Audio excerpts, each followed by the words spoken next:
بسم اللہ الرحمن الرحیم نحمدہ ونصلی علی رسولہ الکریم۔ آپ حضرات کو معلوم ہے کہ غزہ میں اس وقت جو حالات چل رہے ہیں، جو اسرائیل کی طرف سے ظلم اور بربریت کا بازار وہاں گرم ہے، وہ کسی بھی شخص سے مخفی نہیں ہے، ساری دنیا جانتی ہے ان کے حالات کو۔ میری طرف سے بیان میں تاخیر اس وجہ سے ہو رہی ہے اس بارے میں بات کرنے میں۔ ایک تو سفر کی وجہ سے میں کئی دنوں سے تقریباً 1.5 ہفتے سے زیادہ ہو گیا مسلسل سفر میں ہوں، ابھی بھی میں مسقط میں ہوں۔ ہمارے عمانی بھائیوں نے مجھے یہ اپنی پگڑی بھی پہنا دی ہے، تو اسی پگڑی کو پہن کے میں آپ سے اس وقت مخاطب ہوں۔ اور دوسری تاخیر کی جو وجہ ہوئی ہے ایک سفر، اور دوسری وجہ یہ کہ میں یہ دیکھنا چاہ رہا تھا کہ ہم ان فلسطینی مسلمانوں کے لیے جو غزہ میں اس وقت ظلم اور بربریت کا شکار ہیں، وہاں ہم ان کی مدد کیسے کر سکتے ہیں۔ تو آج الحمدللہ کچھ ذرائع مجھے پتہ چلے، تو میں نے کہا کہ میں پھر تاکہ جب میں کوئی اس بارے میں بات کروں تو ان کی مدد ہم کیسے کر سکتے ہیں، ان تک ہم امداد کیسے پہنچا سکتے ہیں، تاکہ تھوڑا سا اس بارے میں گائیڈ کر سکوں۔ تو یہ وجہ بنی ہے میری ایک ریکارڈنگ میں تاخیر کی۔ دیکھیے، دو چیزیں ہیں جس میں ہمیں اپنے کانسیپٹ کو کلیئر کرنا بہت ضروری ہے۔ پہلی بات تو یہ ہے کہ ہم تھوڑا سا ہسٹری کی طرف جاتے ہیں تاکہ آپ کو پتہ چلے کہ اس پوری جنگ میں اسرائیل ظالم ہے، فلسطینی مظلوم ہے۔ کیونکہ ریسنٹلی جو واقعہ ہوا جس میں فلسطینیوں کی طرف سے ایک تنظیم کی طرف سے ایک حملہ ہوتا ہے اسرائیل پر، جس میں بہت ساری عورتیں، بچے، ان کے دعویٰ کیا جاتا ہے کہ وہ ہلاک ہوئے ہیں، اور پھر پورا یورپ متحد ہو گیا، امریکہ متحد ہو گیا، احتجاج کرنے لگے۔ بات یہ ہے کہ ہم ٹھیک ہے، ہم تو قطعاً اس کے قائل نہیں ہے کہ عورتوں اور بچوں کو نشانہ بنایا جائے لڑائی میں، جنگ میں، لیکن یہ سلسلہ شروع کہاں سے ہوا تھا؟ جب بھی اس طرح کا کوئی سلسلہ ہوتا ہے تو البادی الاظلم، عربی کی ایک مشہور کہاوت ہے کہ جو پہل کرنے والا ہوتا ہے نا وہ بڑا ظالم ہوتا ہے۔ اصل ظالم وہ ہوتا ہے۔ یہ حالات یہاں تک پہنچایا فلسطینیوں کو کس نے ہے؟ آپ اگر ایک طرف احتجاج کر رہے ہیں تو آپ دوسری طرف بھی تو احتجاج کریں۔ آپ حضرات کو معلوم ہے، اگر ہم 125 سال پیچھے جاتے ہیں تو جب دوسرے جنگی عظیم کے خاتمے کا ٹائم تھا، یہودیوں نے اس وقت مطالبہ کیا برطانیہ سے کہ ہمیں فلسطین میں ایک الگ ریاست چاہیے۔ یہودی پوری دنیا میں ایک ریاست بنانا چاہتے تھے، اس کے لیے مختلف ملکوں کا انتخاب کیا گیا، لیکن اس پہ اتفاق نہ ہوا۔ تو یہودیوں کے جو بڑے تھے، جو زیادہ شاطر دماغ تھے، انہوں نے کہا کہ اگر ہم اس میں مذہبی تڑکا لگا دیں اور یہود قوم کو ہم مذہب کے نام پہ جمع کرنا شروع کرتے ہیں، تو مذہب ایک ایسی چیز ہے جس کی بیس پہ لوگ اکٹھے ہو جاتے ہیں۔ یہودیوں نے، جو صہیونی ہیں، انہوں نے یہ نعرہ لگایا کہ بیت المقدس چونکہ سلیمان اور داؤد علیہ السلام کا مرکز رہا ہے، یہودیوں کا قبلہ رہا ہے، اور وہاں سے ہماری خلافتیں دنیا پہ قائم ہوئی ہیں، لہذا وہ ہمارا ہے اور ہمیں وہاں جمع ہونا ہے۔ پوری دنیا میں ایک امن کی، ایک جنگ عظیم کے بعد ایک امن پیدا ہونے لگا تھا۔ ایک خامخواہ میں شوشہ چھوڑ دیا گیا کہ جی بیت المقدس کو میں یہودیوں کو لا کے آباد کیا جائے، اور اس کے پیچھے آباد کاری کے پیچھے منصوبہ یہ تھا کہ یہودی وہاں پہ ایک الگ ریاست بنائے۔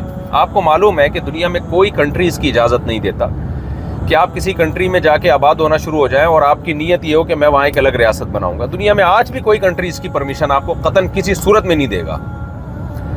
اس کے لیے برطانیہ کا سہارا لیا گیا۔ 1917 میں برطانیہ نے اعلان کیا کہ جی ہم یہودیوں کو فلسطین میں آباد کریں گے۔ دنیا میں بڑا شور شرابہ ہوا اس پہ کہ یہ کیا ہو رہا ہے۔ برطانیہ نے یقین دہانی کرائی کہ فلسطینیوں کے جو حقوق ہیں، ان کا جو حق خود مختاری ہے، وہ اس سے بالکل بھی متاثر نہیں ہوگا، جو حقیقت میں ایک بہت بڑا جھوٹ بولا گیا تھا دنیا کے سامنے۔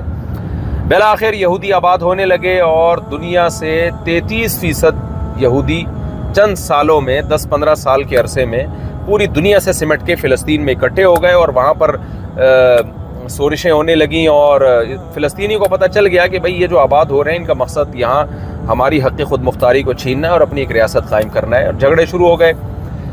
جب 45 میں دوسری جنگ عظیم کا خاتمہ ہوا ہے، برطانیہ کمزور ہو چکا تھا، اور برطانیہ یہودیوں کو اس طرح سے سپورٹ نہیں کر سکتا تھا۔ اقوام متحدہ بیچ میں کودی ہے، اور اقوام متحدہ نے کچھ سفارشات پیش کی، جن میں ایک اہم سفارش یہ کہ یہ پورا علاقہ یونائٹڈ نیشن کے حوالے کر دیا جائے، اور دوسری سفارش یہ کہ اس کو بانٹ دیا جائے اسرائیلی اور فلسطینیوں کے، یعنی یہودیوں اور فلسطینیوں کے بیچ میں، کیونکہ مسلسل حالات خراب ہو رہے تھے، بارڈر پہ کشیدگی بڑھ رہی تھی۔ مصر، اردن، لبنان اور شام مل کے لڑتے ہیں، یہودیوں سے، اسرائیل سے، لیکن بجائے فائدہ ہونے کے اسرائیل اور زیادہ مضبوط ہو گیا. اس کو فلسطین میں موجود جو عرب تھے ان کے گاؤں تباہ کرنے کا موقع مل گیا. اس نے فضائی بمباری کر کے سینکڑوں گاؤں اسرائیل میں، فلسطین میں تباہ کر دیے اور لاکھوں عربوں کو ہجرت پہ مجبور کیا.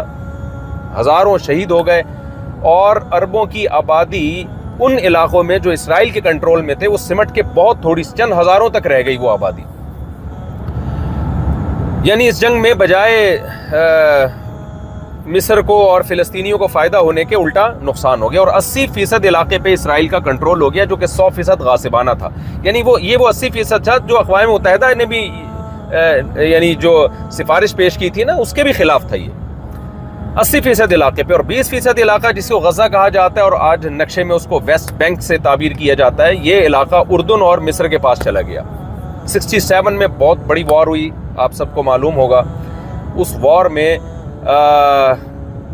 اسرائیل کی پوزیشن بہت زیادہ مضبوط تھی. مکمل امریکہ نے اسرائیل کو سپورٹ کیا، جو سپورٹنگ بالکل غلط تھی، بین الاقوامی قانون کے خلاف، یونائٹڈ نیشن کے لاء کے خلاف تھی. اسلحہ دیا اور بالآخر اس جنگ میں بجائے فلسطینیوں کی مدد ہونے کے نتیجہ یہ نکلا کہ مصر کے بھی بہت سارے علاقے اور شام کے بھی بہت سارے علاقے اسرائیل کے کنٹرول میں چلے گئے اور اسرائیل نے مصر کے بھی بہت سارے علاقے اپنے قبضے میں لے لیے. اس کے بعد 73 میں دوبارہ جنگ ہوتی ہے. اس سے پہلے 56 میں بھی ایک جنگ ہوئی جس میں برطانیہ اور فرانس نے مل کے اسرائیل کی مدد کی اور نہر سوئس پہ قبضہ کیا. سوویت یونین کی دھمکی کے بعد یہ لوگ پھر پیچھے ہٹے ہیں. آپ اس پورے ان جنگوں میں آپ دیکھ سکتے ہیں کہ کس طرح سے برطانیہ، فرانس اور امریکہ اس غاصب اسرائیل کا ساتھ دیتا رہا ہے، جس کا ساتھ دینے کا اسلام کی کو تو آپ ایک طرف رکھیں، بین الاقوامی قانون کی روشنی میں بھی اور بین الاقوامی اور یونائٹڈ نیشن کے لاء کے مطابق بھی کوئی تک نہیں بنتا اس کا. اس کے بعد لڑائی ہوتی ہے 73 میں. مصر نے کوشش کی کہ اپنے جو مقبوضہ علاقے ہیں ان کو اسرائیل سے آزاد کرائے، لیکن یہاں بھی مصر اور شام کی پوزیشن کمزور ہوئی اور اسرائیل بہت پاورفل تھا. لیکن اللہ جزائے خیر دے سعودی عرب کے بادشاہ شاہ فیصل شہید رحمۃ اللہ علیہ کو. شاہ فیصل شہید نے عرب ممالک کے ساتھ مل کے پالیسی بنائی اور بالآخر انہوں نے مغربی دنیا کو جو تیل جاتا تھا یورپ کو اور امریکہ کو، اس تیل کی سپلائی کو بند کر دیا، جس کی وجہ سے اسرائیل بہت مضبوط ہونے کے باوجود بھی کمزور ہو گیا. اسرائیل مضبوط تھا امریکہ کی وجہ سے اور ان مغربی طاقتوں کی وجہ سے. اسرائیل کمزور ہوا ہے اور پھر امریکہ بیچ میں کودا اور اس نے مذاکرات کروائے. مذاکرات میں یہ طے پایا کہ مصر جو ہے وہ غزہ کو خالی کر دے گا. جو فلسطین کا علاقہ غزہ کی پٹی ہے وہ مصر اپنی فوجیں وہاں سے نکال لے گا، اپنا تسلط ختم کرے گا اور مصر کے علاقے مصر کو واپس کر دیے جائیں گے. اس پر عمل ہوا اور اس کے بعد پھر فلسطینی نہتے ہو گئے اور یہودیوں کے رحم و کرم پہ ہو گئے. نتیجہ یہ نکلا کہ جو غزہ کا علاقہ تھا اس پہ دوبارہ سے اسرائیل نے کنٹرول حاصل کر لیا اور جو کچھ وہاں ہوتا رہا اس کی نیوز آپ پرانی خبریں اٹھائیں، پرانے اخبار اٹھائیں تو آپ کو پتہ چلے گا. وہ نیوز تھی جو بہت کم آ رہی تھی ہم تک. اس میں بھی جو ظلم اور بربریت دکھایا جا رہا تھا اس پہ بھی انسان کے رونگٹے کھڑے کرنے کے لیے وہ ظلم بھی کافی ہے. 2005 میں پھر فلسطینیوں کی مختلف تنظیموں کی طرف سے حملوں کی وجہ سے غزہ سے اسرائیل کو اپنی فوجیں نکالنی پڑی اور غزہ کو آزادی ملی. 2006 میں الیکشن ہوئے تو حماس وہاں پہ کامیاب ہوتی ہے ان الیکشن میں، لیکن اسرائیل نے اور امریکہ نے حماس کو دہشت گرد تنظیم قرار دے کر اس کی ریاست کو ماننے سے انکار کر دیا. اس کے بعد پھر لڑائیاں ہوتی رہی ہیں. آپ کو معلوم ہے 2021 میں رمضان میں جو کچھ اسرائیل نے کیا، نہتے فلسطینیوں پہ مسجد میں کس طرح سے فائرنگ کی گئی اور بچوں کو، عورتوں کو شہید کیا گیا. یہ جھڑپیں چل رہی ہیں اور بارڈر پہ الگ سے کشیدگی ہے. اس کے بعد یہ واقعہ ہمارے سامنے آیا ہے اور اس کے بعد اب جو غزہ پر جو بمباری ہو رہی ہے 1.1 ملین لوگ ہیں، 11 لاکھ لوگ ہیں جن کو 24 گھنٹے کا الٹیمیٹم دیا جاتا ہے کہ وہ علاقہ چھوڑ کے چلے جائیں، جبکہ مصر کا بارڈر بھی بند ہے اور چاروں طرف سے بارڈر سے نکلنے کا ان کے پاس کوئی راستہ نہیں ہے. ان کو حکم دیا جاتا ہے کہ وہ جنوب کی طرف چلے جائیں. آپ سوچئے کہ 11 لاکھ کی آبادی ایک 24 گھنٹے کے عرصے میں اپنا دفاع کیسے کر سکتی ہے. اور پھر وہاں جو بمباری ہوئی ہے تو BBC کی نیوز کے مطابق جو BBC کی نیوز کے مطابق پورے کے پورے خاندان تباہ کر دیے گئے ہیں. پرسوں میں BBC کی نیوز سن رہا تھا کہ BBC نے بتایا کہ ایک شخص کا انٹرویو لیا جا رہا ہے جس نے بتایا کہ اس مکان کے اندر میرا پورا خاندان تباہ و برباد ہو گیا ہے بم گرنے سے. آپ بتائیے جب مغربی میڈیا یہ کچھ بتا رہا ہے تو حقائق تو اس سے 10 گنا شاید زیادہ ہوں. آج پوری دنیا خاموش ہے. جس طرح سے بھرپور احتجاج ہونا چاہیے وہ احتجاج نہیں ہو رہا. میں ایک وہی بات کر سکتا ہوں جو اس وقت دیگر علماء کر رہے ہیں, دیگر مذہبی اسکالرز کر رہے ہیں کہ دیکھیے اس وقت ہم ایک دوسرے کو لان تان پہلی بات تو مت کریں. ہم یہ نہ کریں وہ یہ نہیں کر رہا, وہ یہ نہیں کر رہا, وہ ایسا ہے وہ ویسا ہے. یہ طریقہ اس وقت بہت غلط ہے. آپ یہ دیکھیں کہ میں کیا کر سکتا ہوں. سب سے پہلے تو ہماری ذمہ داری ہے کہ ہم سوشل میڈیا پہ بھرپور طریقے سے اپنا احتجاج ریکارڈ کروائیں کہ یہ غلط ہے, اس جنگ کو روکنے کی کوشش کی جائے. ہم اس ظلم میں کبھی بھی اسرائیل کو سپورٹ نہیں کر سکتے اور اسرائیل کے ہم مخالفت کریں گے. اور میں آپ کی اطلاع کے لیے عرض کروں کہ الحمدللہ سارے یہودی بھی اس وقت اسرائیل کے ساتھ نہیں ہیں. بہت سے لوگ ہیں جو انسانیت کے رشتے کو جانتے ہیں, ان کے سینوں میں بھی دل ہے. بہت سے یہودی بھی اس وقت ان صہیونی یہودیوں کے خلاف ہیں اور اسرائیل کے خلاف ہیں. تو ہمیں متحد, جیسے یورپ اس وقت متحد ہو گیا اور اسرائیل کو سپورٹ کر رہا ہے, ایسے ہی ہمیں متحد ہونا پڑے گا.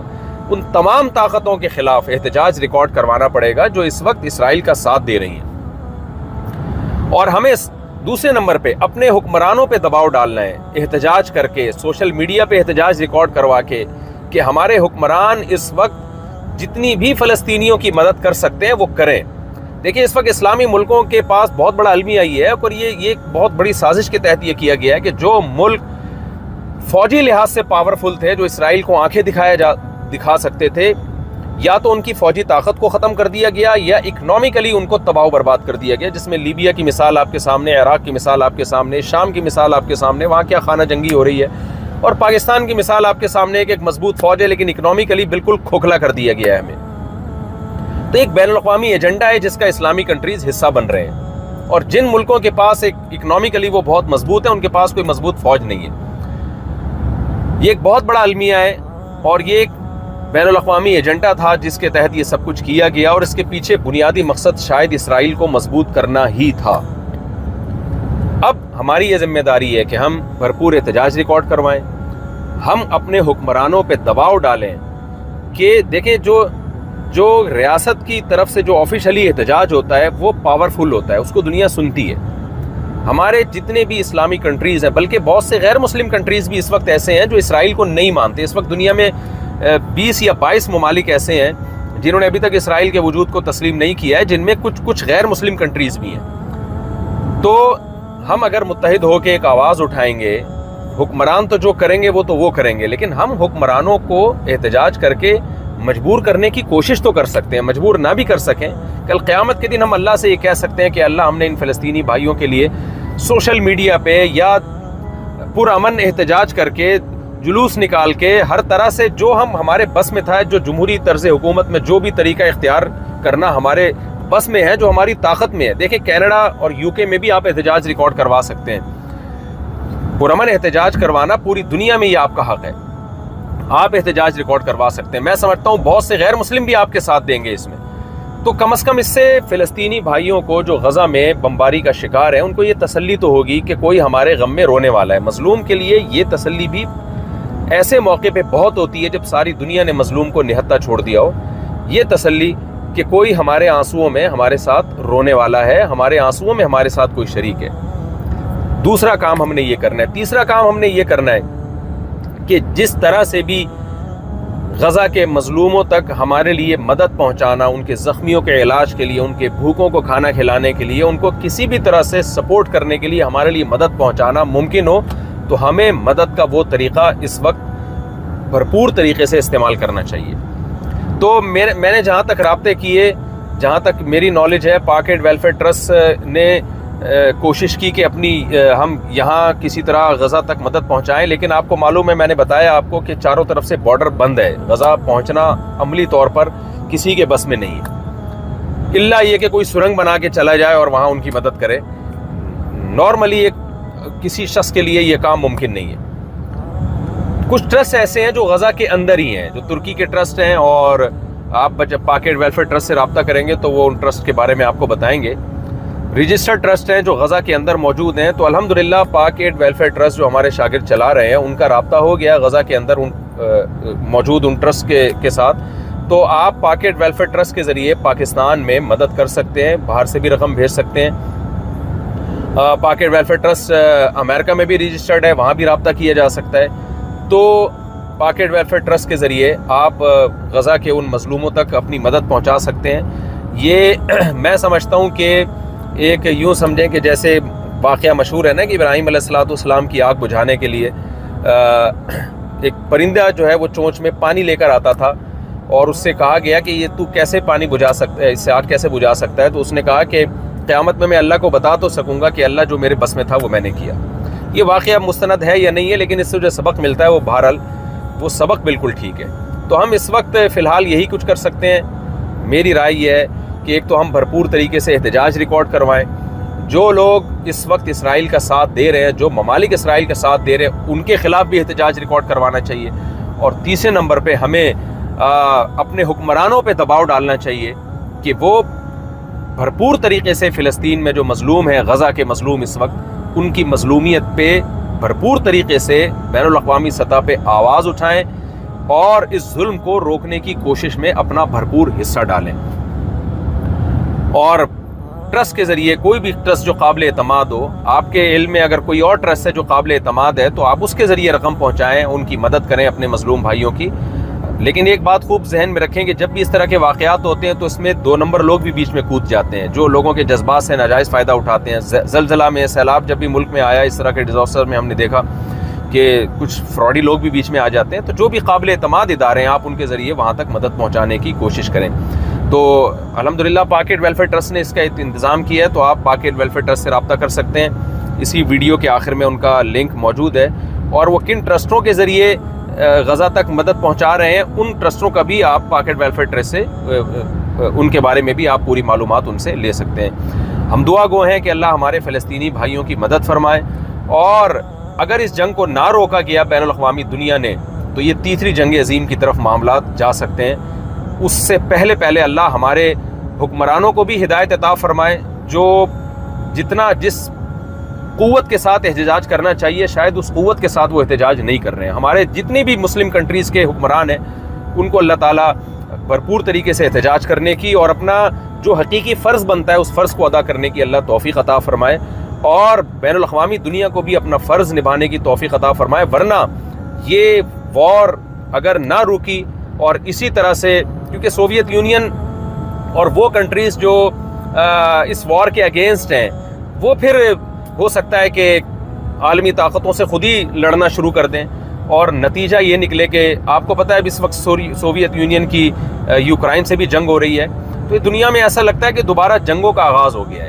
تو اگر غزہ کی اس لڑائی کو روکنے کی نہ کوشش کی گئی، اور یہودی کے ہاتھ کو پکڑنے کی نہ کوشش کی گئی، اسے اس ظلم سے روکنے کی نہ کوشش کی گئی، اسرائیل کے یہودیوں کو جو اس ظلم میں اسرائیل کے ساتھ دے رہے ہیں، ان کا ہاتھ اگر پکڑنے کی کوشش نہ کی گئی، تو پوری دنیا جو ہے یہ حالات جو ماہرین بتا رہے ہیں، جو دنیا پہ نظر رکھتے ہیں، تجزیہ نگار ہیں، وہ بتا رہے ہیں کہ تیسری جنگ عظیم کی طرف یہ معاملات جا سکتے ہیں۔ تو ہم نے پوری دنیا میں کوشش کرنی ہے کہ انسانوں کا خون نہ ہو، چاہے وہ مسلم ہو غیر مسلم ہو۔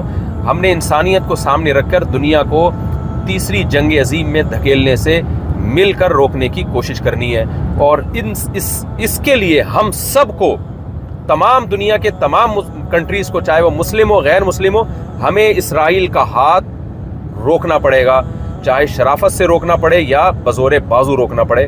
تمام ممالک کو اپنا اس میں کردار ادا کرنا پڑے گا۔ اگر اسرائیل کو اس جارحیت سے نہیں روکا تو وہی کچھ ہوگا جو پہلی 2 جنگوں میں ہو چکا ہے۔ اللہ تعالی ہم سب کو ہدایت عطا فرمائے اور انسانیت پہ ہمیں ترس کھانے کی توفیق عطا فرمائے۔